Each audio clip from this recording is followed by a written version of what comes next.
Good day, wherever you are in the world. My name is Dr. Centae Richards. I am the Assistant Dean for Education and Professional Preparation at Prescott College.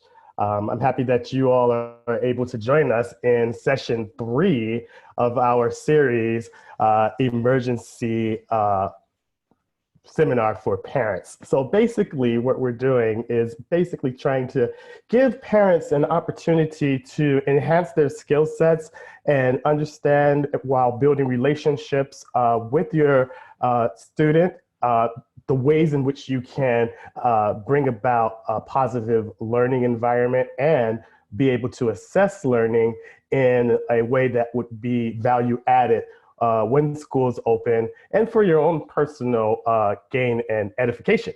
So we have a couple of expert panelists. If you've seen some of our other panel discussion webinars in the past, you will recognize Ron Hennings from the other series that we have. If you have not checked out our series in parenting, well, not parenting, but education as it relates to parents and how you can be a more effective educator in this time of emergency, you should give us a email at education@prescott.edu, or you can check out our website, and we have that posted there. We also have other social media places that you can check, like Facebook as well. There too, and this is number 3. So we're gonna be talking today about assessing learning.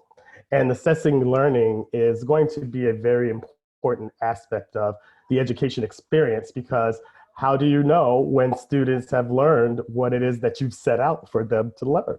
It's going to be important for you to understand how to know that, so that when you bring on other more challenging or more complex concepts, you know that the student has what they need in terms of previous knowledge to be able to reach and be able to manipulate and understand new and complex materials. So we're going to be talking about different kinds of ways that you as a parent can assess your students' learning throughout this hour.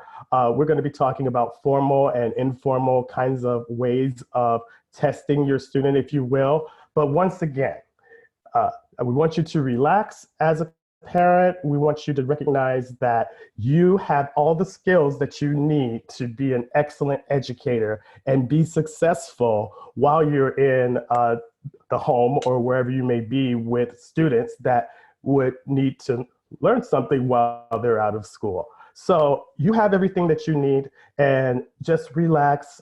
It's not that serious. We can help you with the resources to assess student learning. So I'm going to turn it over to Ron Hennings, who will introduce today's panelists. Yes, I'm Ron Hennings. I'm a retired school superintendent. I was a superintendent for 20 years. This is my 51st year in education. I'm an associate faculty, and I coordinate the principal certification program here at Prescott College. With us today, we're fortunate to have Christopher Hixon. And Christopher is an MED, EDL candidate, educational leadership degree candidate. He's a master teacher from TUSD, and he's formerly the head of the math program at the math department at Tucson High School. And he is now, just coming here, taking an assignment as a professional development trainer for all the teachers that are involved in STEM programs, science, technology, engineering, and mathematics programs. Joining us later this morning will be Dr. Andy Smith, also retired superintendent, but he was superintendent of the year, which I never was. And he's teaches and coordinates our special education teacher training programs. He's also an executive with Northwest Educational Assessment, one of the major learning assessment corporations in America. Starting off today, we're talking first about, I'm going to introduce 2 topics today: informal assessments and formal assessments. Chris and Centae will visit with you about informal assessment. And then when Andy comes in, Dr. Smith comes in, he'll talk more about the formal assessments, and he'll be helped by Centae as well. Just to define informal assessments, there are on-the-spot, ongoing opportunities for you as a parent or a teacher to determine whether the students are in fact learning that which the lesson is designed for them to learn. And so keep that in mind, it's on-the-spot opportunities to observe your child. And let's roll right into observation. Observations are you are literally watching your child learn. You're looking for intensity. You're looking for the duration that they can maintain that intensity. In other words, you're measuring engagement. Engagement being a factor of intensity times duration. So you're just informally watching your student learn. They know how to learn. The teacher has taught them how to learn. They have many years in school. So they are really good teachers of themselves. But just keep an eye out that they have a quiet space, that they have a time stay set aside, a schedule for learning. And that schedule for learning provides them a time of the day not to be engaged in formal learning. And I really want to emphasize that. No more than a couple hours a day for elementary students at the most. Middle schoolers maybe 3 hours, at high school at the most 4 hours. Use this time, this gift of time that this terrible virus has given all us to stay in our homes. Use this gift of time to enjoy your child, to engage them in informal learning outside of the academic learning that comes from the school. One thing you'll notice when you're observing your child is how deeply they are engaged. And this is what we call flow. Educators refer to this deep engagement in learning as flow. It's where your child is so engaged in learning that they lose their sense of time and space. And that's the highest form of engagement. And when this child can engage to that degree, intense learning and lasting learning will take place.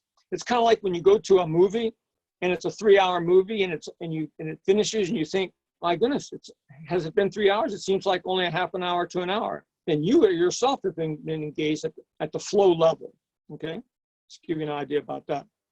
All right. Chris, could you talk to our parents about how we check for understanding when children are in the process of learning?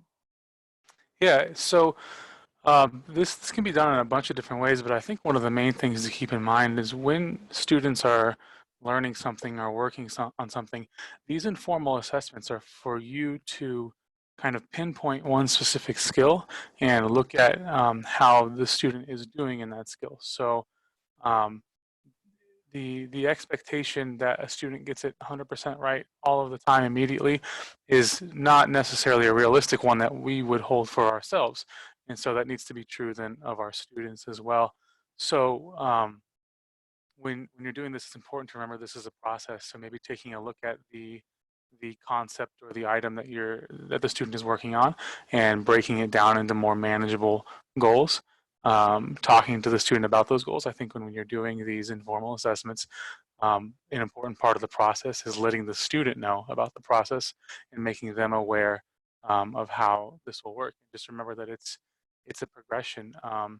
And then you also want to take these concepts, for example, in math, if you're working on one particular math problem or math concept, you want to then try to take that concept and relate that to a real life context or some kind of context outside of just the arithmetic of it.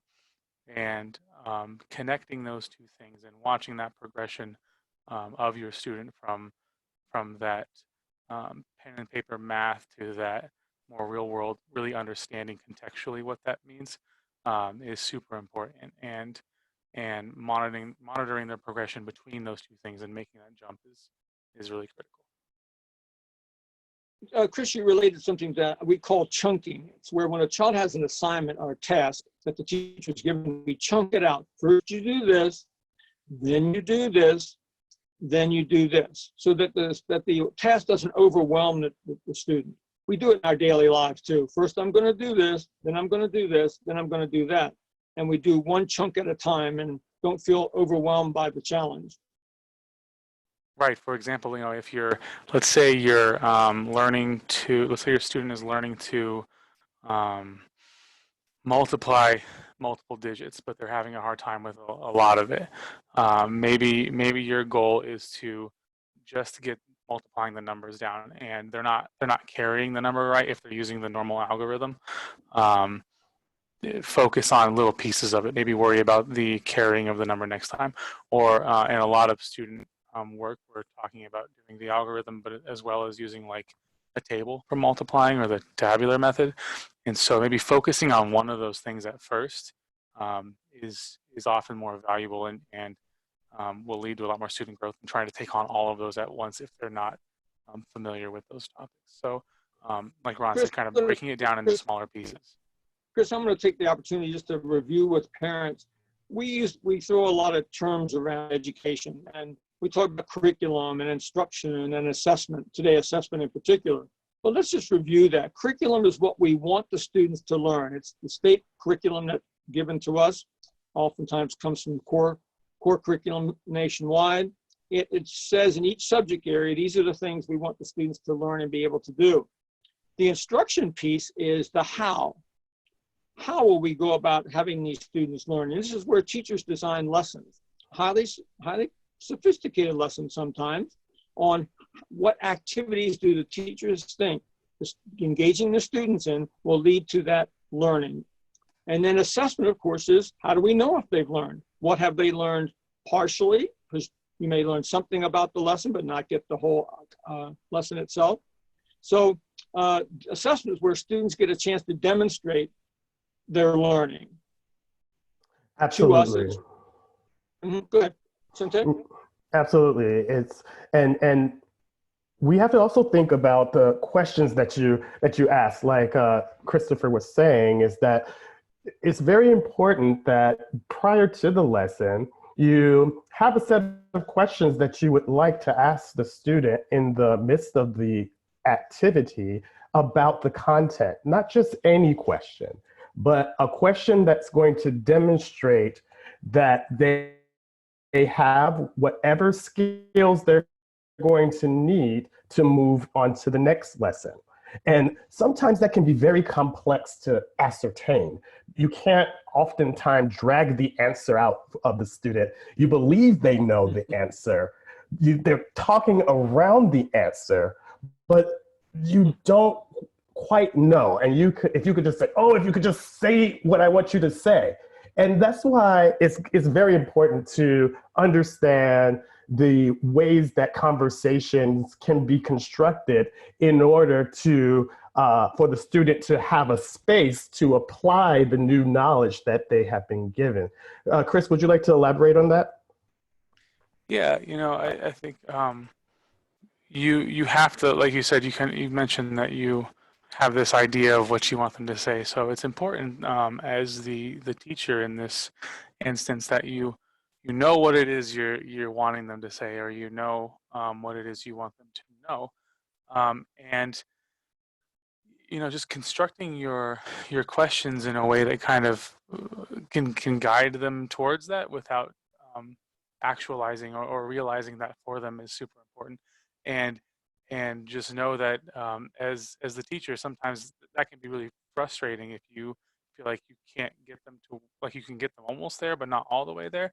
But many of the concepts that they're working on have different contexts in which we can talk about them. And so if something's not working, it's okay to kind of step back from that and look at it from a different context or a different angle. Because the way students reach these goals and reach these understandings really kind of varies from student to student.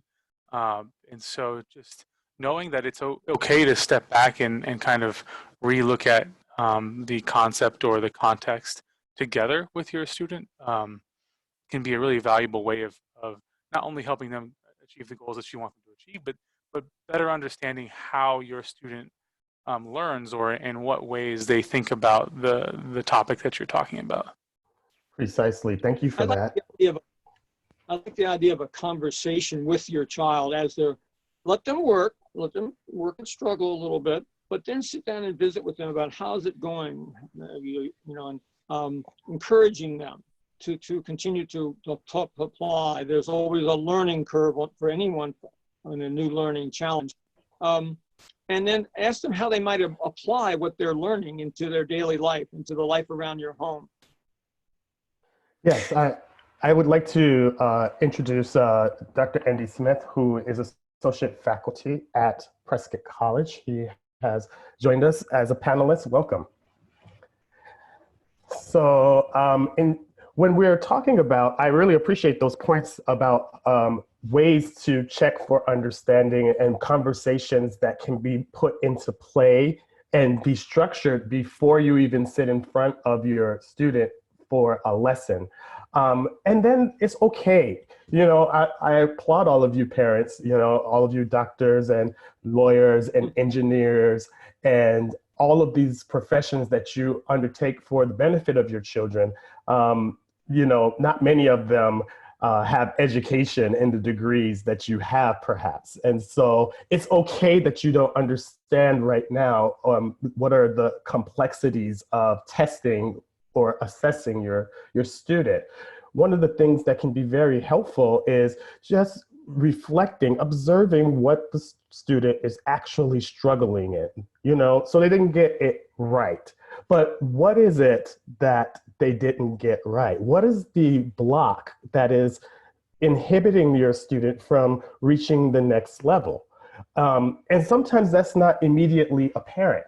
And it's okay to take a minute and reflect on the struggle. And when the next lesson comes, maybe the next day, maybe it's time to think about what ways can I rephrase this question? How can I have a different conversation? How can I keep the conversation open enough so that you can get to the root of the problem and be able to assist the student? So sometimes it's not just Johnny on the spot. Sometimes you have to take the struggle back, you know, at the dinner table, after dinner, when you have your alone time to think about when and where can you intervene so that they can get over the hump that they're experiencing. And that brings up a learning props, right? And how they can be used, because not everybody learns from pencil and paper. Is that right, Chris? Yeah, absolutely. You know, I would even say that a lot of students don't learn from pencil and paper. And I also think you mentioned kind of another thing that I wanted to highlight. Like when you do these assessments, it's totally okay for your students to be wrong. Like that's not a sign of failure. That's not a sign um, of some issue either on your end or their end. Often these informal assessments are designed in a way, or you should look at them in a way, not as being right or wrong, but where are the students' strengths? What do we need to focus on? Like these assessments are not necessarily for your student, although they do have some value for them, but it's more for you as the teacher parent to kind of let you know where they're at. It's more letting you know what they need because students can't always communicate those needs very well. But when we look at their work, either having them talk to us about it or having it write it down or having them present it, however we decide to assess their work, that often can give us information that's valuable in moving forward and not necessarily you're either right or wrong type of assessment. Ron? Yeah, we use the terms in education. We say that these informal assessments are ways of knowing how well our students are learning, what they're not learning. We call it monitoring their work and adjusting our instruction accordingly so that we can best take that student from where they are to where they need to be. Sorry, I was muted. So how do we assess, what ways can we assess these types of learning? So the student is learning, you think they're learning. Well, how do we know that? What tools can parents have at their fingertips, or what can they do to monitor progress, Chris? My first favorite one is conversation. And this is one that can sometimes be harder to use in larger groups of students, but since you're likely maybe one-on-one or 1-2 in your classroom now, this is something that I find really valuable because a lot of times, like we mentioned earlier, students have a hard time sometimes putting it to paper, or to them it seems more academically traditional. They may not enjoy that. There are a lot of different reasons why that doesn't work, but I really like the conversation piece of assessment. You can assess student learning by having them just talk to you and explain. Another good one is having them explain an example or to reteach the concept to you. And that really will kind of help you understand what it is they're doing. Having targeted questions. So again, we talked about earlier, instead of looking at the entire concept as a whole, breaking it down into more targeted pieces and asking questions that just target that piece will give you a good idea of where their strengths are and where they might need more instruction for you or more work to kind of figure that part out. Encouraging the strengths. Go ahead, Ron. Go ahead. No, I encourage parents to log the student learning. That today we did these problems, check them off. Tomorrow we do these, so that the students have a sense of accomplishment, a sense of efficacy, that they are learning, that they are able learners. You can have little progress charts. You know, today when charting out their learning, and graphics. You know, little ways of showing the student that they are learning, that they are capable of learning, that everyone does get frustrated when we're learning new material, but that they are capable learners, and that we want them to be confident learners. Yes, and and be aware of the pace, and patience is the key. Oftentimes, this is not the time to live out your aspirations of being the horrible teacher that you once had in high school. This is not the time to live out those experiences. You want to encourage your students, and you want to play up their strengths, big up, as we say in the Caribbean, big up their strengths, and make sure that they know that they're strong in that, so they can use that and rely on those strengths more often. And so it's very important that they also see the progress. If you know that this week you have an agenda and you want to reach point E and we're at point A, it's also very encouraging to see, if you're a student, your own progress as you click off point A and point B, and now you're on point C, and we spend a little bit of time on point C, and that's okay. So it's important that you recognize that you know the material, or you might have a good grasp on the material, but think about how long it might have taken you to grasp that material, and have a little bit of patience in this time, and recognize that it's a process, as we've been talking about. And when we have issues, and you don't know where to begin, brainstorming, the age-old office activity that we do to bring up new ideas, is also very effective with students. Is that right, Ron?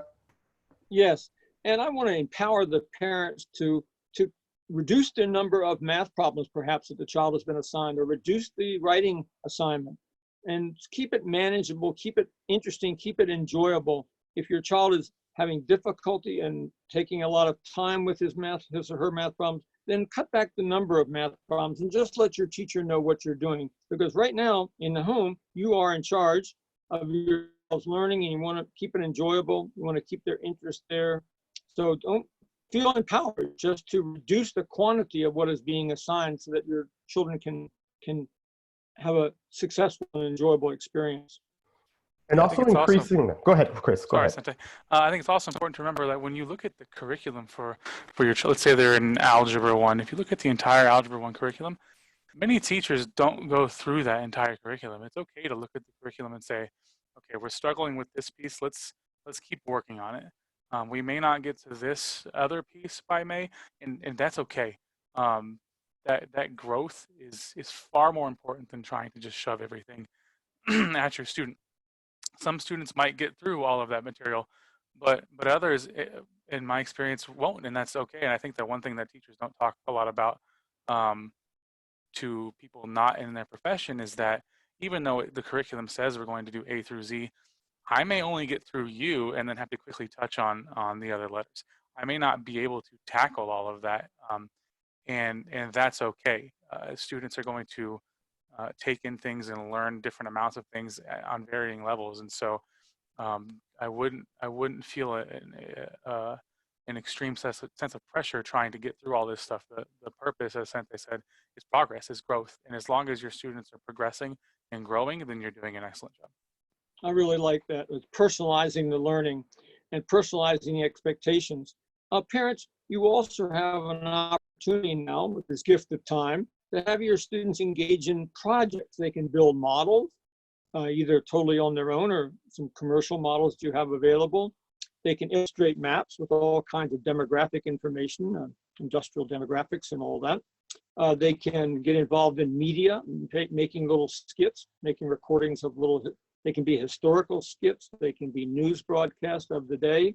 It's also a way of them coping with the stress of the health crisis that we're all facing. And so these little projects, you can do those every day, over and above what the school district is doing, or it can be an extension of what's happening from the school, from your teacher. These projects, 2/3 of our students are more concrete, powerful in their learning than they are abstract, and these projects can be a big asset to them. Yes, precisely. I like that idea of projects because projects are very unit-based, if you know what I mean, meaning that you can pack in multiple subjects in a project and you can assess them all.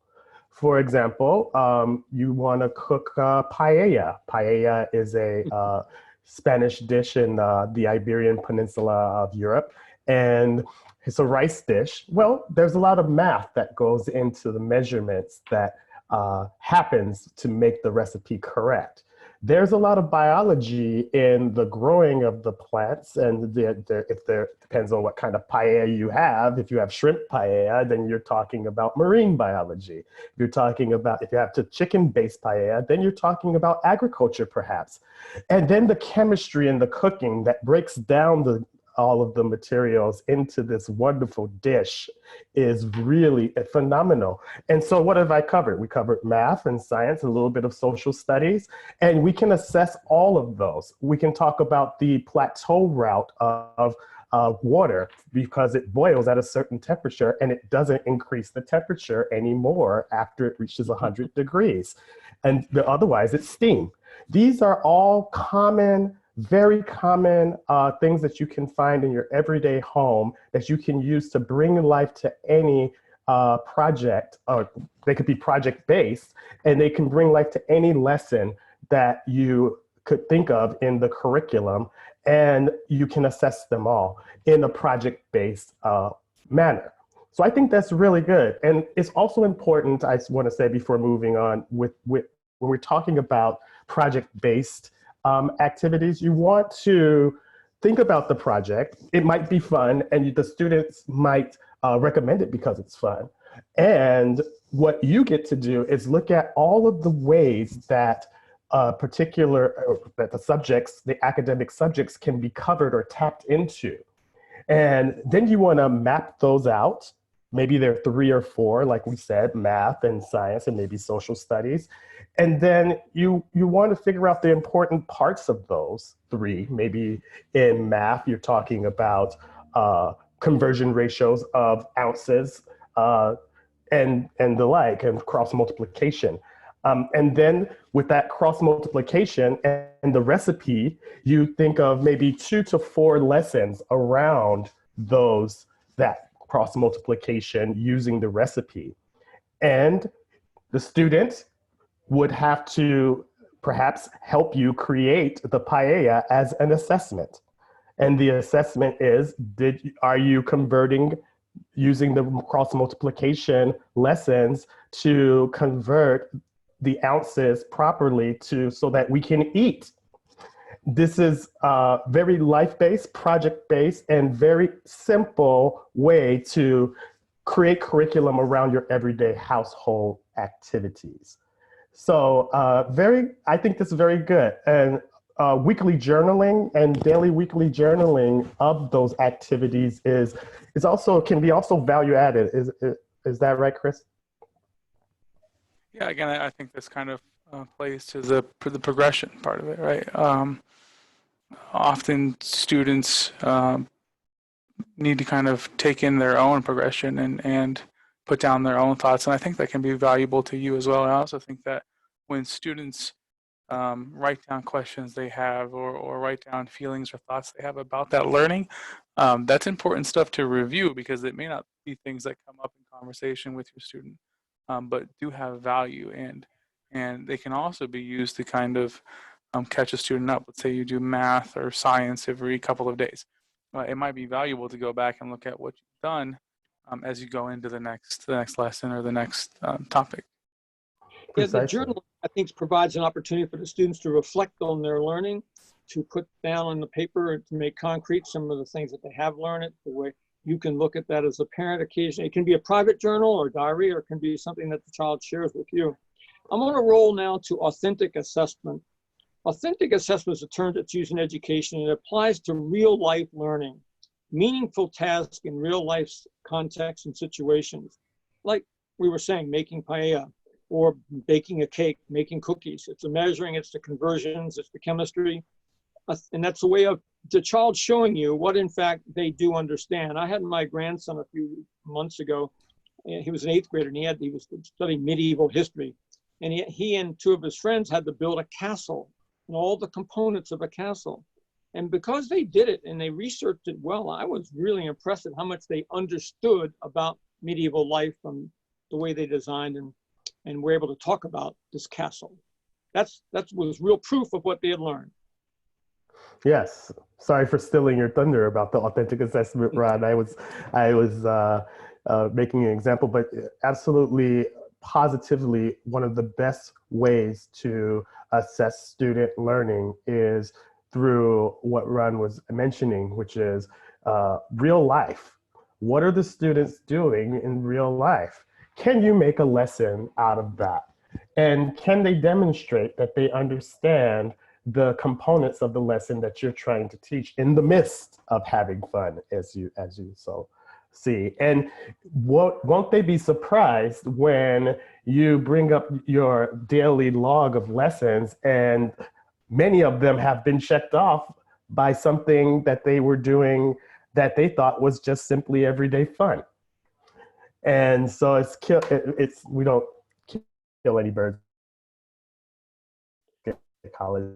Grabbing 2 birds with one hand, if you will. So we want to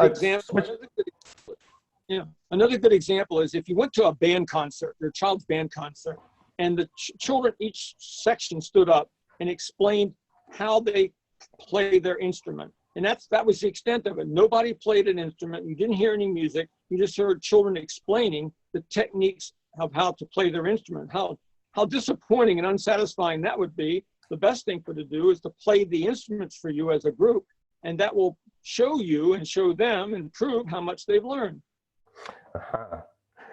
Yes, and it's sort of, if you can think of the Wizard of Oz a little bit as I know this is assessment, but if we think about the Wizard of Oz, and when Dorothy has her shoes and she's had them all along, and she could have, before she even knew who the Wicked Witch of the West was, she could have clicked her heels 3 times and could have been out of there.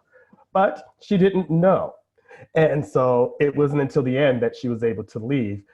And so it's sort of like that. There's lots of things the students are doing that are lesson-based, and they have no idea that they're doing lessons, and they're operating chemistry, and they're doing biology and mathematics and even engineering and physics correctly every day.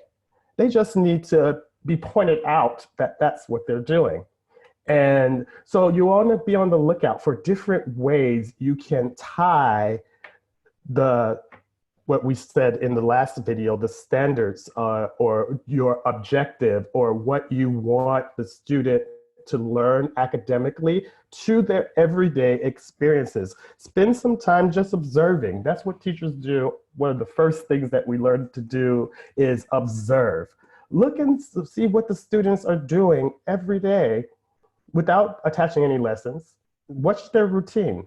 What's their everyday fun time? What do they do for fun? And how can you assess that? How can you connect that to a lesson that they would be learning in school? So you have the added opportunity to increase the students' learning because they're doing things every day that they would normally be doing. Why not attach a lesson to it and get even more value out of it? I would like to introduce once again Dr. Andy Smith, who's been quiet a little bit.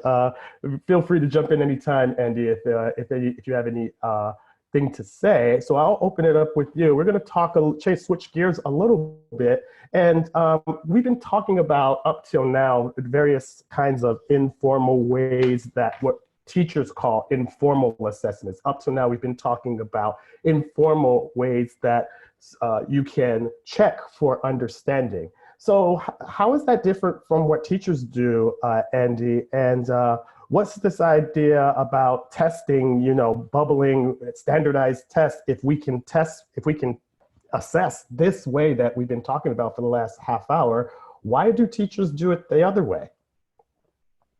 There's a couple of different reasons. Well, let me make sure first, you don't hear any background noise from my end, do you? Okay.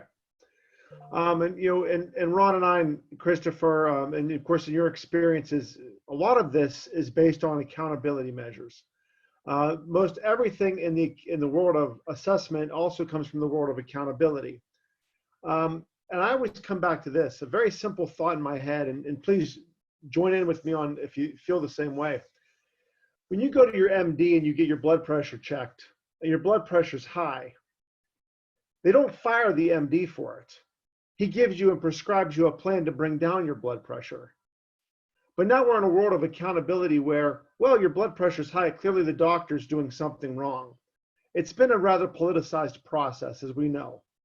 Now that doesn't mean it can't be used in a good way, though. Accountability is not necessarily a terrible thing. I think that there should be a value to what's happening in the classroom, and teachers should be held accountable, but to their own practices first. I think that's the way a good teacher thinks. I'm accountable to my own practices first. What isn't working or what's working? How do I review and evaluate this?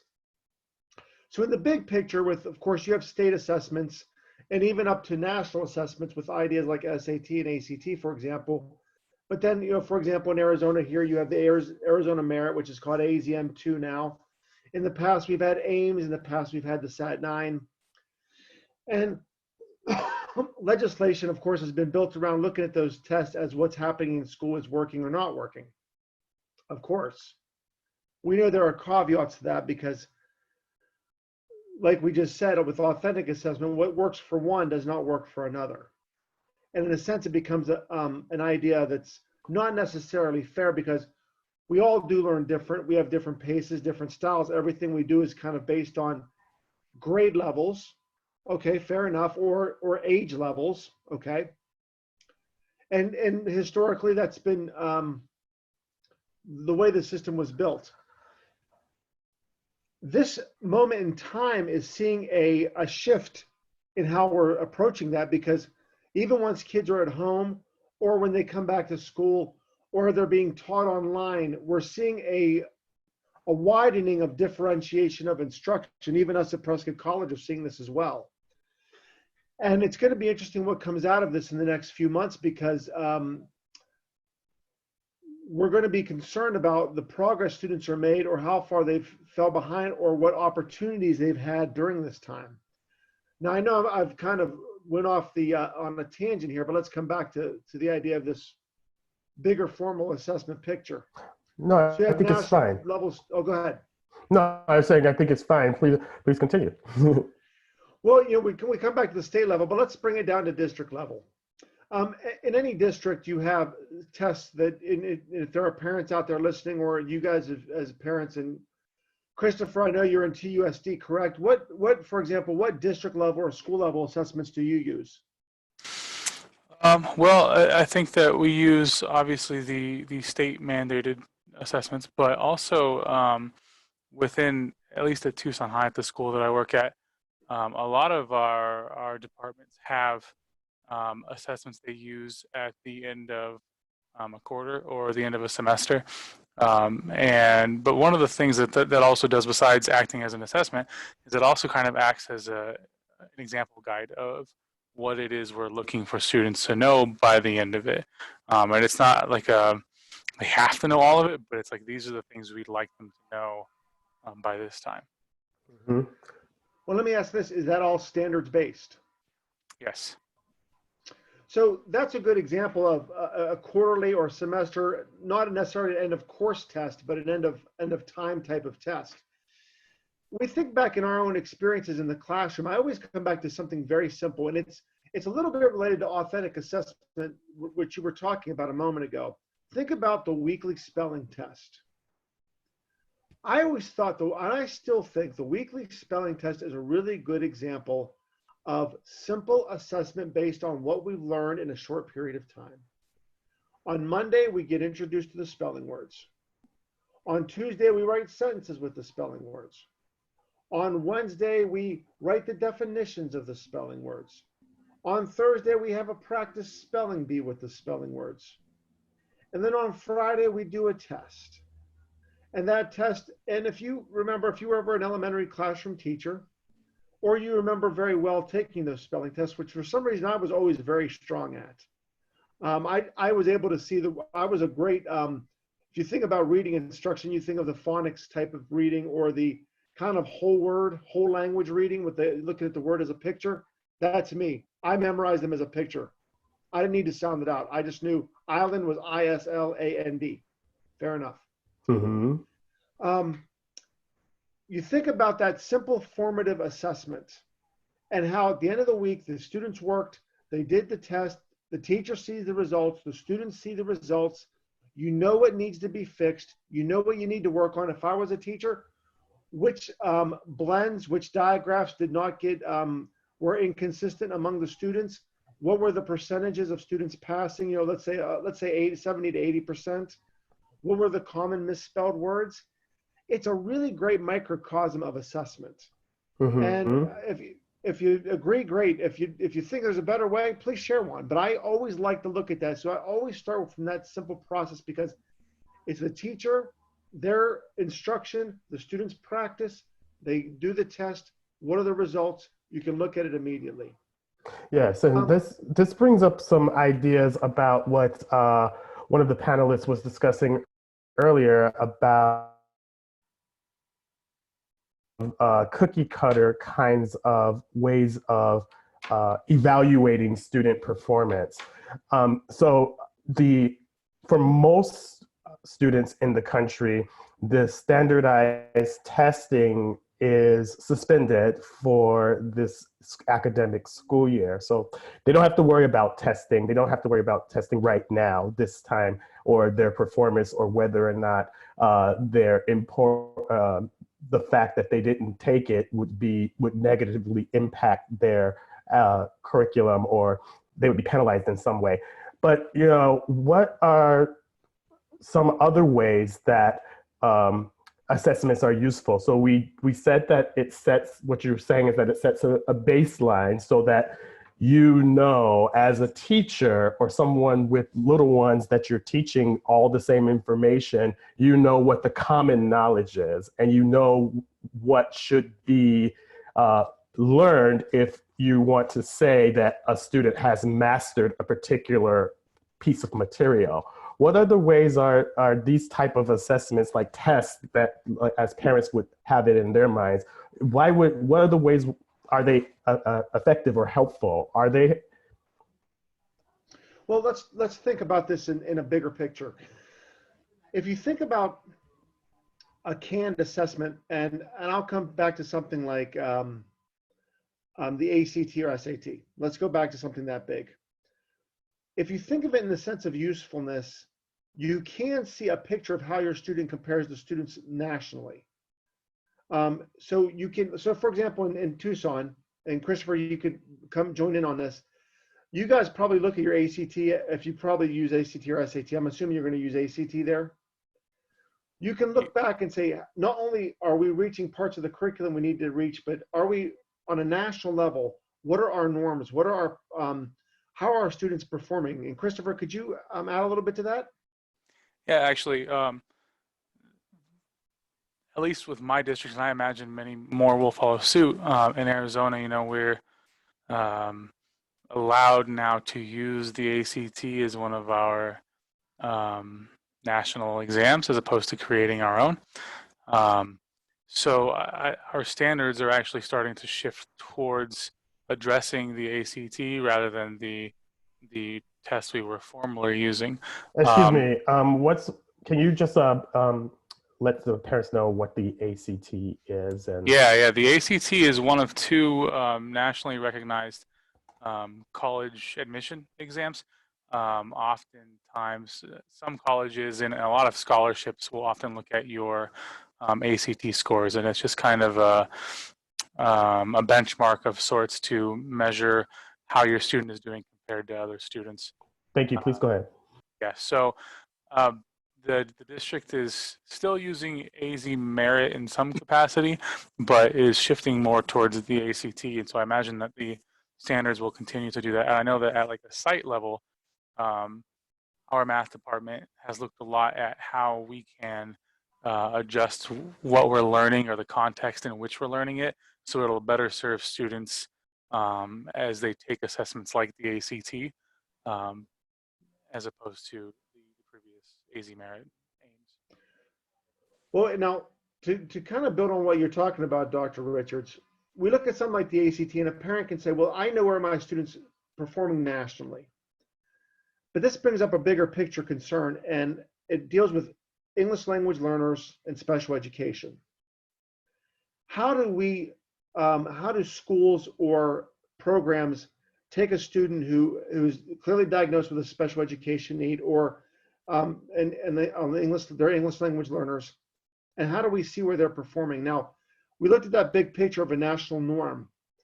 And then you can also see with ACT, because when I used to be a high school district superintendent here in Arizona, you could see how we performed against the state as well.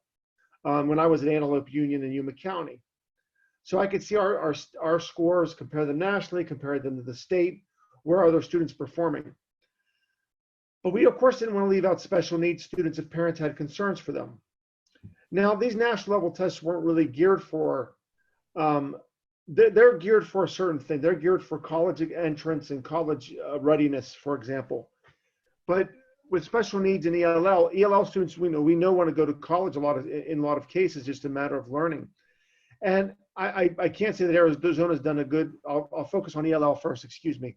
Arizona's done a good focus of helping ELL students prepare for college and get ready. There hasn't been that a concern, in my opinion, in my experience, to get those students ready for that. So we built a state level test called a Zella, which students work through. Good districts and good programs work students out of those ELL labels fairly early. So that is something that needs to be revisited frequently, because those students still need that assistance. And I'm not talking just students speaking Spanish, I'm talking any language. Right. Because we're missing a lot of contribution from strong students because of the language barrier. Yes, and it's very important that if your student, to know parents, that if your student falls out of the national norm of these tests, doesn't mean that they're stupid. It doesn't mean that they are incapable. It does not mean that they're unintelligent in any way. What it means is that your child simply is not demonstrating knowledge necessarily in the ways that it is recorded or the ways that the input is required for this test writ large. There, prodigies and geniuses also fall out of the national norm of any test.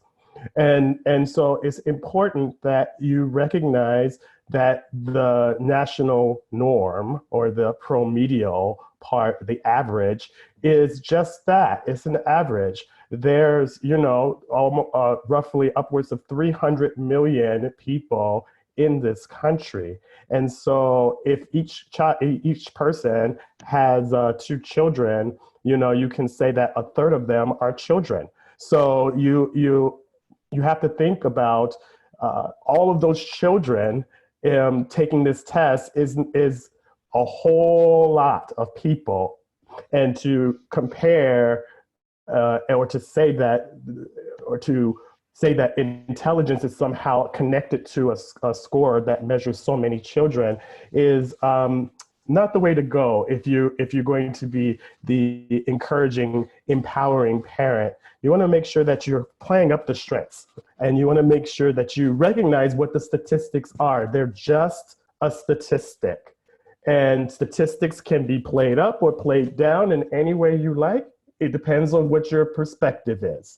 So be aware of that your perspective of your child has a great impact on the performance level of that child.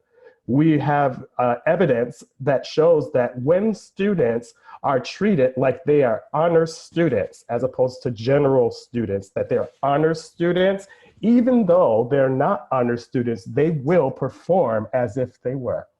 So it's important that you, thank you. So it's important that you, as a parent, make sure that they feel like they're the kings and queens of academia. They're the valedictorian every day. And you will get some performance out of that, guaranteed. So, I just want to add that informal assessments that we've talked about are more child-centered. They're more designed to help the individual child. Whereas formal assessments are more adult-centered. They're designed to tell adults which curriculum is working, which strategies are working, which teachers are most effective or have strengths in teaching certain skills, maybe don't have strengths in other skills, when you do an item-by-item analysis of how your students are performing on these assessments. So they serve the professional development and curricular development needs of school districts.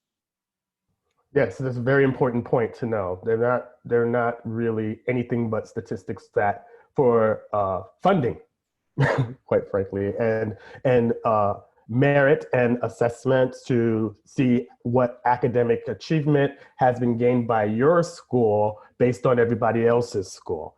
That is not the performance necessarily of your child. That does not filter all the way down to that level. And it's important that you recognize that. So please be aware that, you know, yes, your child will be measured against other children, but you as the primary person in the student's life can have a great impact on their self-esteem and their level of knowledge acquisition and the place that they know. If you can put yourself in a position of encouragement and patience with your student. That being said, we have a couple of other things to talk about, which has to do with what other newfangled ways. I mean, we know about the standardized test. Is there anything out there that, you know, parents can utilize or can be waiting for on the horizon in terms of new ways to assess? Andy, do you have any other ways of assessing students, or what other ways are out there? Well, I think the one thing I've been trying to kind of keep up on what's happening, because I also know the assessment world pretty well. And the one thing you're starting to see, and this isn't necessarily relatable to parents necessarily, but there seems to be a lot of movement with the idea that, I don't want to get too deep here, but if you look at the way students are being assessed, the depth of knowledge of the questioning and answering process. Now, we talked a little bit about the authentic assessment, which is more the experience process, which I really always want to come back to. I think the experience process is still my bread and butter, because I was a music teacher. So I always come back to this, but there is also a thought of, not only are we getting to a question to see if a student has memorized, learned, remembered, recorded information, but can they take it to a different level? Not that you can boil an egg, but at what temperature does the water boil? Why does the egg boil? There's a way to break those assessments and thoughts down to other levels, or thinking of it in a way that, how does it branch out into other areas? You're working on a stove, because I always want to come back to cooking. I think cooking is a great way to teach, and I like to cook myself. And of course, it's real authentic assessment. You cook and you taste, and how did it go? And it's also a bit subjective, but a little objective as well. Now, if you think about that, think about there's science in that cooking process. which was always discounted. If you know, I took home ec in school. We never talked much about the science of it, but not that the teacher probably didn't try. She probably did, but how do we? So think about it. So let me go back to this: making every type of assessment a multidimensional experience. Okay, so you're talking about spelling, but entomology. You're talking about mathematics and relating it to physics. You're talking, you know, history and relating it to science or economics. So thinking about the way that not only are we focusing on this, but we're able to branch out into the other subjects and bring a multi subject experience into the moment.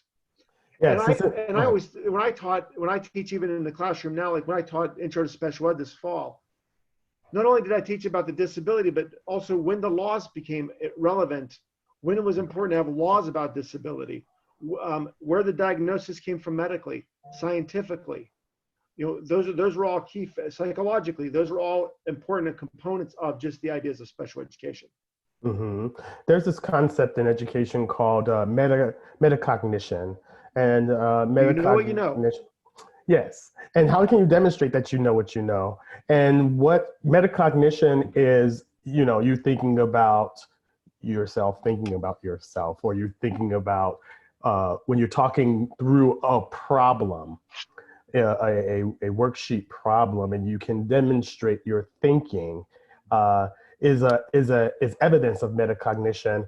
And metacognition is one of those soft skills that if not only is it very valuable, it's invaluable to your own personal growth, but it's also a very highly sought after soft skill in many corporations and businesses. Collaboration, for example, it can't happen without metacognition.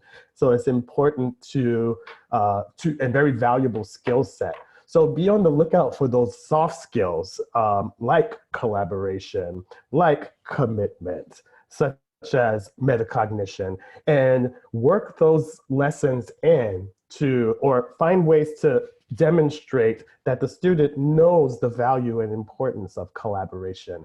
Those are very highly regarded skills. And I think the critique you're getting at here, Dr. Richards, is the capacity, developing in our children the capacity for reflective, thoughtful thinking about something that they have attempted or been successful at or had limited success, even failure at, where they reflect on that in a compassionate way about for themselves, but where they say, now next time, I'm going to do it differently. Yes, and not only that, but this is a very excellent opportunity for you to demonstrate the process of metacognition through the revision and trying it out again of the lessons that you're putting on for your students every day while we're in this national crisis. So when things fall apart during a particular lesson, it's okay for the next day to regroup, first of all. And then the next day you say, well, here's what we did, and here's where I felt like we could have, where this fell apart. And this is what I think we can do better next time. And this is what I was thinking. And what do you think? What areas do you think this actually broke down? That conversation and the coaxing of your student to work through a problem is a soft skill called problem solving, resolution skill sets that you can definitely bone up in your students and make lessons out of. So there are lots of ways to determine whether or not someone's learning. There are certain multiple indicators as well, like, for example, categories that you can set up for the students in authentic assessment, such as, the chemistry piece or the math piece or the social studies piece, the history piece. So once again, making sure that that you pre-plan before time and that you follow through at the end and keep consistent throughout will guarantee that you will assess what it is that you were out to assess, and that the student has and you're confident that the student has what they need to have to move on. speaking of moving on, we're out of time. This has been a fabulous discussion. I'd like to thank my panelists, Dr. Andy Smith, Christopher Hixon, Ron Hennings, and Prescott College for putting this on. And once again, if you have any questions or if you want to talk more about assessment, you can contact education@prescott.edu. That's once again, Prescott, Prescott.edu, education@prescott.edu. Thank you for hanging out with us and have a good week.